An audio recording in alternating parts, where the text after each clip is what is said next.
Radiothon and community drive to raise money for now over 500 nonprofit organizations in New Haven. It's this time every year when the Community Foundation for Greater New Haven holds the Great Give. They get all these organizations, 500 plus organizations that keep us clothed, fed, housed, healthy, protected. And we just have a friendly competition to raise money, get some prizes, and all pull together. So we're going to have another day here where we suspend regular programming and meet with folks from different nonprofits who do great work in New Haven and ask you to help them out and hear their story and song.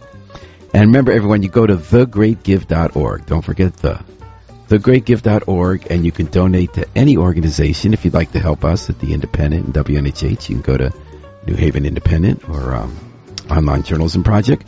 But we're really focusing on other organizations in town today and hoping that everyone could show them a little love at this moment of challenge in our society. And so far, we're at $2.8 million and counting. We're aiming for $4 million, folks. So we got to throw down this last 12-hour stretch to try to hit that goal that Karen DuBois-Walton, the president and CEO of the Community Foundation, set. So our first guest this morning, without further ado, Judith Barron from the Community Dining Room.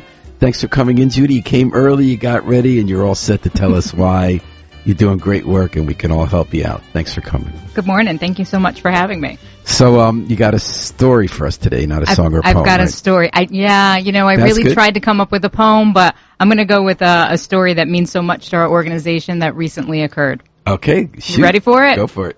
Okay. At the Community Dining Room, we've always believed that we're more than just a meal. We're a lifeline and a community, and sometimes we're the difference between losing hope and finding a home for our participants. We're going to tell you the story today of Jack and his loyal dog, Nico. When the town deemed Jack's house uninhabitable, it wasn't just the four walls that Jack lost. It was safety, memories, and the only place he and Nico ever called home. He had no family to lean on, no resources to fix things himself, and most would have seen a closed door. But at CDR, we saw an open one, a chance to show what community really means. So our staff, our board, our volunteers, we rolled up our sleeves, and from the roof to the floorboards, room by room, we brought that home back to life. We patched, we painted, we hauled, and we cleaned together. In just a few months, today, Jack and Nico were able to go back home, be safe and be warm, and be surrounded by the village that showed up when it mattered most. So just a meal doesn't rebuild the house, but love, service, and community, that does, and that did. And that's what we do at CDR. We deliver more than food. We deliver dignity, hope, and sometimes a brand new beginning. That's a nice story. Thank you.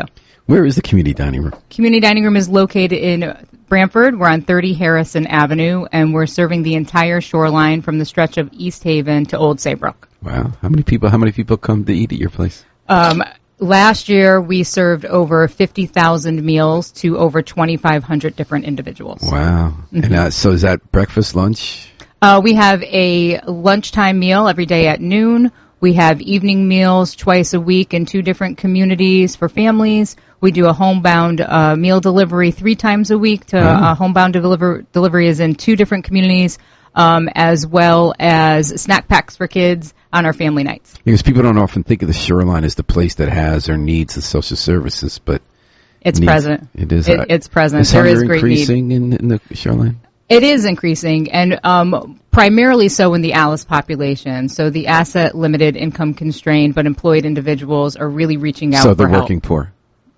Yes. Okay. Oh, so Alice is a term that United Way came up with or something? Yes. So it's a way to kind of define that those families are struggling because they are working, trying to make ends meet, but they're robbing Peter to pay Paul, so to say, that old saying, because they're trying to figure out whether or not they can pay for their mortgage that month or put groceries on the table. So we're there to be able to support them and take that pinch off. There's a nice story about Jack. Where does he live? He lives in North Brantford. Yeah. And did he go back to his old house? He was able to go back home. The town deemed it so that he could, and we stripped it down. It took months of work, and our volunteers and board and staff were there every evening. And we hauled things out, we painted it, we patched it, we put new appliances in, and he has a wonderful home. So was it a hoarding situation, or were there a lot of animals? No, just Nico, just him and Nico, but Jack had a lot of different ailments that didn't allow him to keep his home the way that he could have in the past as he grew older, and he really didn't have the resources to be able to do that for himself. So over time, it kind of built up. And so, well, it must have been a pretty severe situation if it took months to fix and down. Yeah, and he unfortunately faced an injury, but that injury brought up us to light that there was a circumstance bigger than that in his home. So we dove in to help him out so that we could get him back home. So now what happens when he's back there? Is the situation going to revert, or is there some Not kind with of plan? all of us present. Oh, so you're going to still hang out and help Jack. That's We're really going to be nice. there for Jack every step of the way, and Nico as well. Our participants become family to us. Wow, that's quite a story. Yeah. So when did the community dining room start in Brantford? 1985, we began as what was known as the soup cellar. 11 meals served to individuals in the community in a church. And from there, we have grown to where we are now. And we're actually celebrating our 40th anniversary this year to service for those in need. How long you been involved, Judy? This is my 10th year as their executive director, and it still to me feels like day one. Are you there when the meals are being served? Yes. All right, that's your hands-on. We are there 7 days a week, 365 days a year. So you never take a day off? They do give me the weekends off. I do get some time off. So what does that bring to your life to spend your days like that? In addition to dramatic story like Jack, just the fact of getting people food to keep moving. Yep. I live in the town that we do serve where we're housed, and I'm very connected to my community, and I'm blessed to be able to do the work that I'm doing because it gives me purpose. So at the end of the day, I know that I've made an impact on the lives of others, and I'm there to help, and I'm there to continue to help, and that feels good. We've read, and by the way, we're talking to Judith Barron, who runs the community dining room in Brantford. You said over 50,000 meals a year. 50,000 meals last year, and that's pretty much the average each year. Since COVID, the numbers continue to rise. Okay.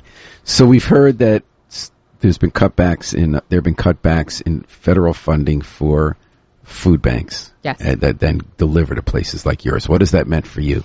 So, the cuts to the community partners has an effect on us in the fact that there'll be less food selections for us. We're an organization that does not receive state and federal funding, but to the organizations like Connecticut Food Share that are receiving that funding and those cuts are present, we will have a lesser selection of what we're able to get in products and amounts. And 50,000 meals are a lot of meals, so that's a lot of food needed. Have you had a cutback? We've seen cutbacks since Connecticut Food Share has had their cut, so what we're seeing and what we're able to get from them is less, so you have to come up with different creative avenues as to how you're going to attain that food for your participants. Have you been able to make up the food? We figure it out. We pivot. What'd we continue to pivot. So our dollars, not only do we utilize that with Connecticut Food Share, we also purchase from a distributor as well at a lesser cost. So our donor dollars go to allowing us to purchase those food items as well, especially those proteins. Yeah, what kind of proteins? Like meat and chicken, beef, fish, all of the things that are necessary components, to fill our neighbors and to keep them What's the full. best meal you guys serve? What's the tastiest? What's the best meal? We have some wonderful cooks over there.